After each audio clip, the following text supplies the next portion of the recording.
మేడ్చల్ జిల్లాలో 45 లక్షల నిధులతో 900 మంది మైనారిటీ నిరుపేద మహిళలకు కుట్టు మిషన్లను పంపిణీ చేశామని ప్రభుత్వ విప్ ఎమ్మెల్సీ పట్నం మహేందర్ రెడ్డి అన్నారు. మైనారిటీల సంక్షేమం కోసం ప్రభుత్వం కట్టుబడి ఉందని, పేదలు మైనారిటీలు ప్రభుత్వం అందించే పథకాలను సద్వినియోగం చేసుకుని ఆర్థికంగా ఎదగాలని అన్నారు. ఈ కార్యక్రమంలో ఎంపీ ఈటల రాజేందర్, ఎమ్మెల్యే చామకూర మల్లారెడ్డి, మేడ్చల్ మల్కాజ్గిరి జిల్లా అదనపు collector Vijayender Reddy, Keesara RDO Rajesh, deputy collector Mokshitha, Muduchintalapalli MRO Idris, Medchal MRO Bhupal, జిల్లా మైనారిటీ సంక్షేమ అధికారి కాంతమ్మ, డిఆర్డీఓ సాంబశివరావు, సంబంధిత మున్సిపల్ కమిషనర్లు కూడా పాల్గొన్నారు.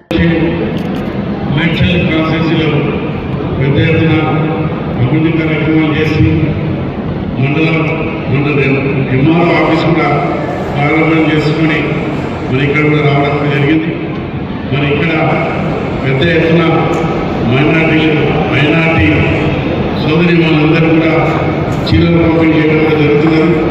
దీంట్లో ముఖ్యంగా ఈరోజు 900 చీరలు ఇచ్చుకోవడం జరుగుతుంది, కుట్టు మిషన్లు ఇచ్చుకోవడం జరుగుతుంది. ఈ కుట్టు మిషన్లకు 45 లక్షలు ఖరీదైనటువంటి కుట్టు మిషన్లు ఇవ్వడం కూడా జరుగుతుంది.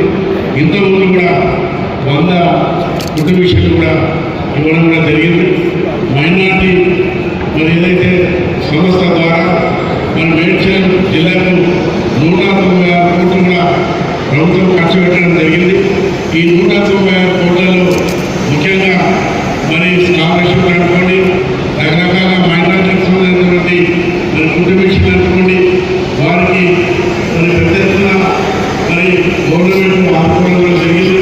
మన మేడ్చల్ జిల్లాతో పాటు పెద్ద ఎత్తున ఉమ్మడి రంగారెడ్డి జిల్లాలో కూడా కుట్టు మిషన్ల కార్యక్రమం కూడా పెద్ద ఎత్తున చేయడం కూడా జరుగుతుంది. ఇక్కడ కుట్టు మిషన్లు కూడా ప్రతి ఇంట్లో కూడా ఇవ్వాలని చెప్పేసి మల్లారెడ్డి గారు ఎమ్మెల్యే గారు చెప్పినారు.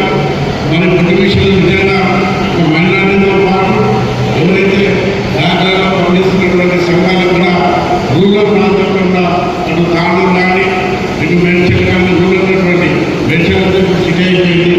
అక్కడ వికారాబాద్ విద్యాపట్నం చార్మినార్ ఇలాంటి ప్రాంతాలు కూడా మహిళలందరూ కూడా కుట్టు మిషన్లతో పాటు మైనారిటీ మహిళా సోదరులకు ఇవ్వడం జరుగుతుంది. అదేవిధంగా పండుగ సందర్భంలో కూడా ఇప్పుడే ఈ పక్కన కూడా చీరల పంపిణీ చేయడం కూడా జరిగింది. మైనారిటీ పనికి వచ్చినప్పుడు మైనారిటీ ఆడపడుచులందరూ కూడా చీరల పంపిణీ చేయడం జరుగుతున్నది. అదేవిధంగా దసరా పనికి వస్తే కూడా మహిళలందరూ చీరలు ఇవ్వడం జరుగుతుంది. అదేవిధంగా క్రైస్తవ పనికి వస్తే కూడా అందరూ కూడా సమానంగా ఉండాలని చెప్పేసి కూడా ప్రభుత్వం పెద్ద ఎత్తున మహిళల పట్ల వ్యక్తిగతంగా ఆదుకోవడం కూడా జరుగుతుంది. అదేవిధంగా అభివృద్ధి పరంగా కూడా ఈ మేడ్చల్లో పెద్ద ఎత్తున అభివృద్ధి కార్యక్రమం తీసుకోవడం కూడా జరుగుతుంది. ఏదైతే మీరు ఎలక్షన్లో హామీలు ఇచ్చినారో హామీలు చేయడానికి ప్రభుత్వం ఏదైతే మాట ఇచ్చిందో మాట ప్రకారంగా ఏదైతే 5 కార్యక్రమాలు కూడా ఇల్లు ఇచ్చే కార్యక్రమం కానీ, రేషన్ కార్డు ఇచ్చే కార్యక్రమం కానీ, పెద్ద ఎత్తున రైతులకు ఆదుకునే కార్యక్రమం కూడా పెద్ద ఎత్తున ప్రభుత్వం చేస్తుంది. కాబట్టి ఇంకా మిగిలిపోయిన ఉంటే కూడా తప్పకుండా ప్రభుత్వం ఎంత బాధపడినప్పటికీ కూడా ఇచ్చిన మాట ప్రకారంగా అభివృద్ధితో పాటు వ్యక్తిగతంగా సంక్షేమ పథకాలను అందజేయడం కూడా జరుగుతుంది. ముఖ్యంగా కుటుంబ విషయాల విషయానికి వస్తే కూడా మీరు పేదరికంలో ఉన్నటువంటి వాళ్ళందరూ కూడా వాళ్ళ కాలంలో నిలబడి వాళ్ళ కుటుంబాన్ని సాధించడానికి మంచి అవకాశం ఉంది. కాబట్టి ఇంకా ముందు ముందు కూడా ఎక్కువ కావాలంటే కూడా ఇప్పుడే మీ విషయాలు కూడా చెప్పినారు. ఎక్కువగా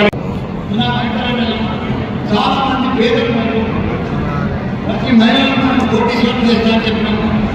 ప్రతి ఒక్క మైనార్టీల ముస్లిం కానీ, క్రిస్టియన్ కానీ, ఎస్సీలు కానీ వీళ్ళందరికీ కూడా ఎక్కడైతే పేదలు బయట కాలంలో వాళ్ళంతా ప్రతి ఇంటికి కూడా కుట్టు మిషన్ ఇవ్వాలని నా కోరిక, నా మనవేమో. థ్యాంక్ యూ, ధన్యవాదాలు.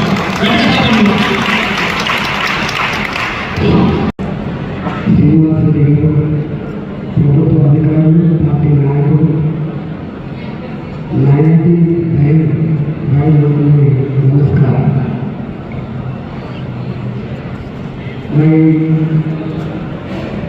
మైనారిటీ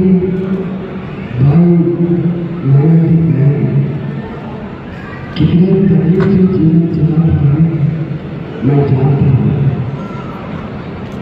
मैं जब 2000 सरकार एक कमीशन बना था। वो कमीशन का नाम है सचार कमेटी। सचार कमेटी देश के अंदर मुस्लिम माइनॉरिटी का इकोनॉमिकल स्टेटस स्टडी करके